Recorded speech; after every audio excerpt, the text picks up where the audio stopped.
no está relacionada con los hechos.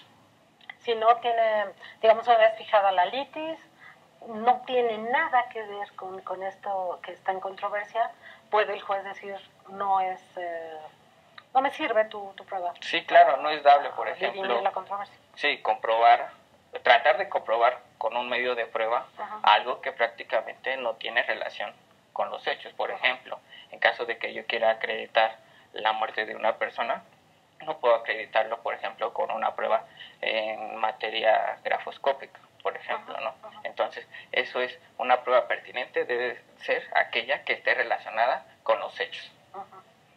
Okay. Por ejemplo, en casos donde o sea, porque no es nada más que la ley te diga que está prohibida tales pruebas. Eso creo que es más fácil a cuando los medios por los que obtuviste estas pruebas, pues resulta que son ilícitos o por lo menos no adecuados.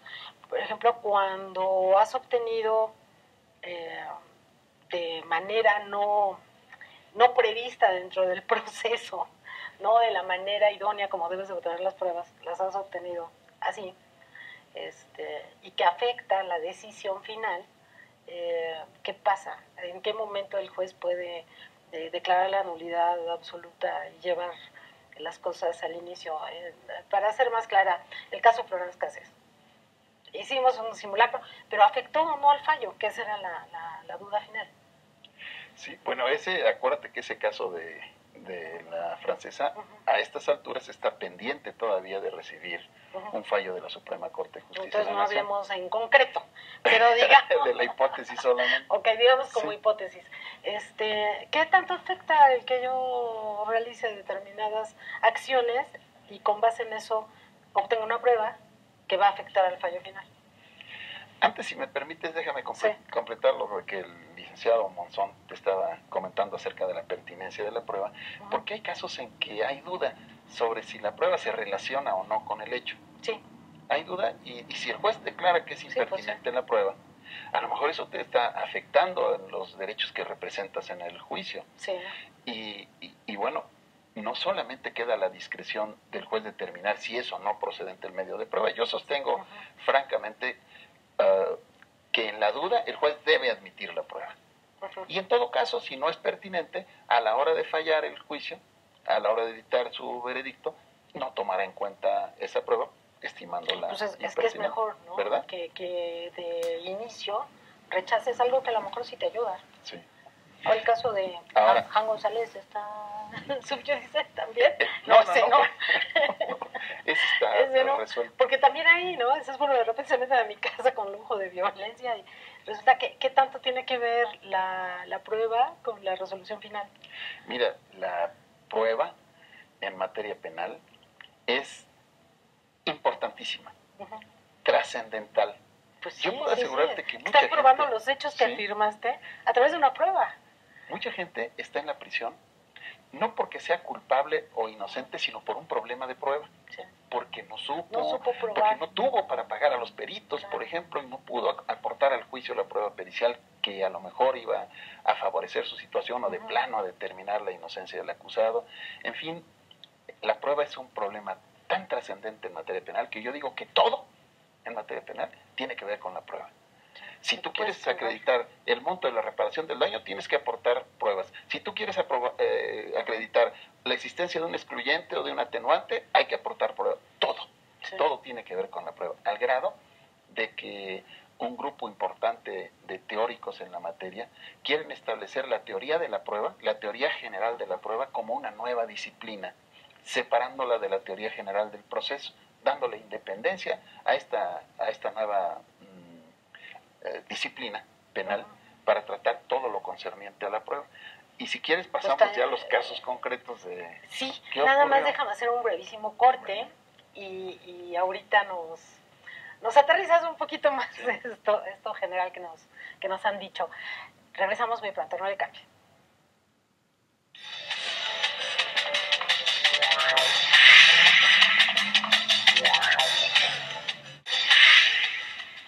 Ya estamos con ustedes de regreso en este programa donde estamos hablando de las prohibiciones probatorias en materia penal.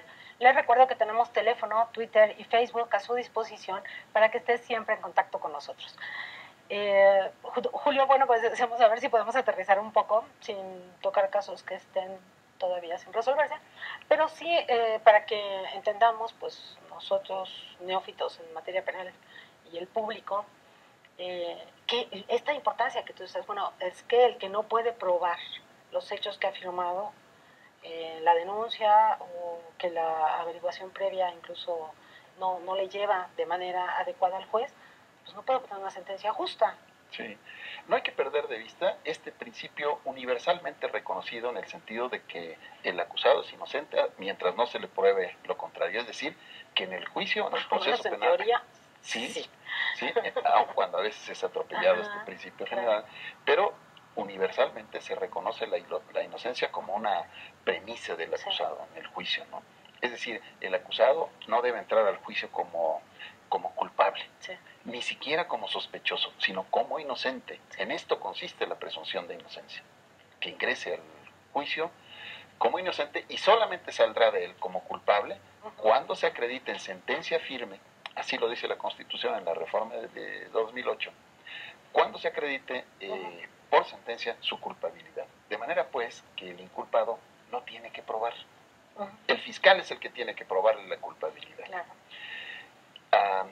Dentro de estas prohibiciones probatorias, la que no hemos tocado hasta ahora es una de las más complejas instituciones, que es la que se refiere precisamente a la prueba ilícita. Sí. ¿Cuándo es ilícita una prueba?